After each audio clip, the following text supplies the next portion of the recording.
But I was talking about this little bit of acting I was doing yesterday, and not wishing to be disrespectful to anyone that was involved, but there was obviously some extras or supporting artists, as I believe they're known, and all good, lovely people, really putting the effort in, doing good work and everything.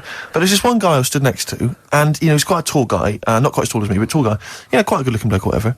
And I just sat there, and he obviously gets quite boring because there's a lot of just hanging around and people waiting and stuff, fixing lights. I just stood next to him, and he just went, he was looking for something to say to me, obviously, and he went, "Looking forward to the new Guns N' Roses album?"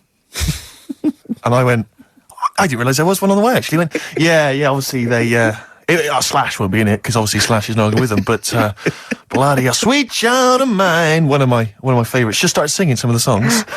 I went, okay, great. Without irony, I absolutely assume. Without irony. He was just wanting to get onto a discussion of Guns N' Roses, but I'll tell you this, he did not look like a rocker in any way. He looked like a bloke who would work in sort of an accountancy agency, or Barclays, behind the counter, something like that. Very well scrubbed, well groomed. So there's nothing wrong with Barclays or the people who work therein. That's true enough. Okay. So he goes, I got into them with Appetite for Destruction, the classic first album, but I even, I enjoyed the Spaghetti Incident as well. I like all of them. Yeah. And I'm like, right, okay. And he goes, I said to him, have you ever seen them live or anything? He went, I have not seen them live, no, but I was lucky enough to be at Donington, Monsters of Rock, and Slash's Snake Pit was playing, which was Slash's solo effort. Yeah.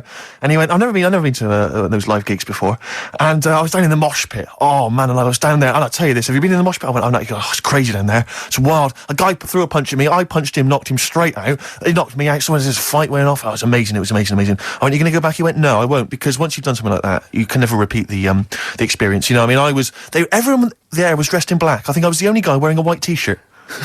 I was like, okay, I could just imagine him tucked in as well. That's why they attacked him. Exactly. It's like ants. Yeah. They Slash himself, so get the door. Yeah, there's a termite in the nest. Exactly. And they just turned on him. But so I'm going, okay, so do you go to gigs often? He went, no, I don't think I'm ever going to go to another rock gig. And I said to him, why? And he went, I don't think any gig I go to will be able to top the experience of seeing UB40 live. And do you know what I mean? And I almost did what you did. That's why I've never seen him live, because I don't want to end my life. But I almost laughed. I thought it was a joke. I thought he was making a joke, and I was about to laugh, and I realised he was deadly serious, and I went... UB40. Oh, good were they? He went absolutely blinding. One of the most incredible live experiences I've ever seen. I imagine. Did they remarkable. Do songs in a sort of mock reggae style? Apparently for they 2 did. hours. And then he began to tell me which of his favourite... He went, I don't know if... I said, have they done anything recently or put anything out? He went, I don't think they're going to be able to top those classic albums, Bag of Riddim and Rat in the Kitchen. I remember once when I went to sign on, okay, and I don't know what year it was, must have been like 1979 or something, and I left school, and tell me if I'm wrong if it wasn't out then, but this bloke was at the back with sort of like a ghetto blaster, and he was playing 1 in 10. Right. Obviously making a point. He was in the dole office. Yeah. Everyone ignored him, and when it finished playing, he turned it down.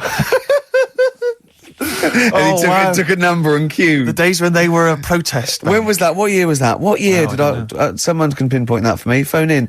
08700 800 1234.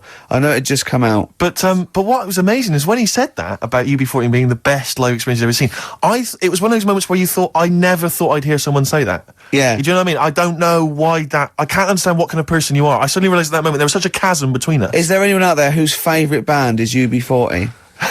Red Wine, maybe. UB40, yeah.